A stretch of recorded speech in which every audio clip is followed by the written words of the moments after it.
وہ اسے دیکھے بغیر سخت لہجے میں بولی، 3 چوائس ہیں تمہارے پاس مس شاہ۔ پہلی چوائس، اپنے بھائی کو اپنی آنکھوں کے سامنے موت کے منہ میں جاتے ہوئے دیکھنا۔ دوسری چوائس، اپنی اس پراسرار حسین چہرے کے راز سے یہ نقاب ہٹا کر اپنے پورے وجود کو اس بڑے سے برقعے سے آزاد کر کے ننگے سر وہاں جا کر خاموشی سے بیٹھ کر مجھے پینٹنگ بنانے دو گی۔ تب تم بچ سکتی ہو اور تمہارا خاندان بھی میری قہر سے بچ سکتا ہے۔ اگر یہ چوائس پسند نہیں تو لاسٹ بھی بڑی دلچسپ ہے۔ زہرا بتول روم میں خوبصورت پینٹنگز دیکھتی اس کی آرٹ کو دل ہی دل میں سرائے بغیر نہ رہ سکی، لیکن اس کی بات نے اسے ہکا بکا کر دیا۔ تیسری چوائس کیا ہے؟ وہ اس کی جانب دیکھنے سے سخت پرہیز کرتی ہچکچا کر بولی، کیونکہ وہ اس وقت صرف سفید پینٹ میں ملبوس تھا۔ پینٹنگ بنانے کی وجہ سے اس کی چوڑی پشت اس کے سامنے تھی۔ وہ اس کی پشت پر 2 سانپ کے ٹیٹوز بنے دیکھ کر ہڑبڑا کر اپنی نظریں نیچے جھکا کر بولی، یہ ہے تیسری چوائس۔ زیرون راجپوت یکدم سے اس کی جانب مڑتے ہوئے سامنے ٹیبل پر رکھے گلاس کی جانب اشارہ کرتے ہوئے بولا، تو زہرا بتول اس کی لمبائی خوبصورت سفید انگلی کو ٹیبل کی جانب دیکھ کر اسی جانب نگاہ بڑھا کر دیکھنے لگی، لیکن گلاس پر نظریں پڑتے ہی وہ دم بخود رہ گئی۔ یہ کیا ہے؟ زہرا بتول آگے بڑھی اور اس گلاس کو ٹیبل سے اٹھا کر حیرانگی سے سامنے کھڑے شخص سے بولی، ناٹک بند کرو اپنا۔ میں اچھے سے جانتا ہوں تم جیسی لڑکی کو اس مشروب کو اچھے سے پہچانتی ہو۔ تم یہ نیک بیوی بننے کی اداکاری کسی چھچھندر کے سامنے جا کر کرنا۔ ڈیم اٹ، میں اچھے سے پہچانتا ہوں تم جیسی لڑکیوں کو جو رات کے اندھیرے میں اپنے شریف ماں باپ کو دھوکہ دے کر اپنے لیے ایک موٹا شکار پھنسانے کے لیے کسی مہنگے کلب میں جا کر ایسے مشروب پی کر خود کو نشے میں دھت ظاہر کر کے انہیں اپنے جال میں پھنسا کر تم کہتی ہو کہ یہ کیا چیز ہے؟ What a nice joke. زیرون راجپوت زہرا بتول کو حیرانگی سے گلاس کی جانب دیکھتے پا کر اچانک سے زور سے ہنستے ہوئے تالیاں بجا کر آخر میں اپنے چہرے کو سنجیدہ کرتے سخت گر لہجے میں بولا، چٹاخ، شٹ اپ، یہ تم کیا بکواس کر رہے ہو؟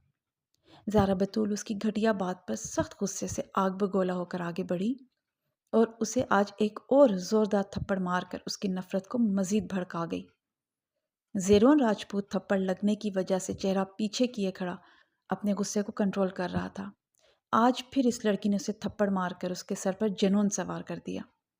اسے برباد کرنے کا وہ سوچ بھی نہیں سکتی تھی کہ اس کا یہ دوسرا تھپڑ اسے کتنا مہنگا پڑے گا۔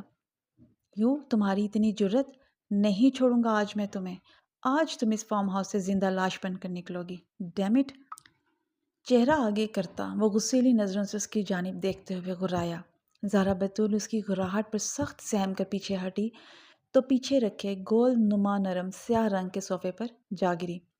سلطان عالم شاہ میٹنگ روم میں ایک اہم میٹنگ اٹینڈ کرنے جا رہا تھا کہ راستے میں اپنے سینے میں سخت درد محسوس کر کے وہ رکے اور اپنا ہاتھ سامنے دیوار پر رکھ کر اپنی آنکھیں بند کر کے گہری سانسیں لینے لگے۔ باس، آپ کو کیا ہو رہا ہے؟ آپ ٹھیک تو ہیں نا؟ فرحات جو ان کے پیچھے آ رہا تھا انہیں اس طرح رکتے ہوئے دیکھ کر آگے بڑھا تو انہیں سینے پر ہاتھ رکھے آنکھیں بند کر کے گہری سانس لیتے ہوئے دیکھ کر وہ گھبراتے ہوئے آگے بڑھا اور انہیں تھامتے ہوئے پریشانی سے بولا، Farhat, I am not okay. ایسا لگ رہا ہے جیسے کچھ برا ہونے والا ہے۔ انہوں نے سینے کو مسلتے ہوئے مشکل سے کہا، باس آپ یہاں بیٹھیں، میں آپ کے لیے ابھی پانی لے کر آتا ہوں۔ فرحات انہیں سامنے رکھی کرسی پر بٹھاتے ہوئے بول کر وہاں سے جانے کے لیے مڑا، لیکن ان کے ہاتھ پکڑنے پر وہ رک گیا اور پیچھے مڑ کر ان کی جانب دیکھنے لگا۔ فرحات، پتہ کرو زہرا ٹھیک ہے اور گھر میں بابا سائیں، اماں سائیں، امشال، وہ سب ٹھیک ہیں؟ سب کے بارے میں پتہ کرو۔ میرا دل اس لیے پھٹ رہا ہے کیونکہ میرے اپنوں میں سے کوئی تکلیف میں ہے۔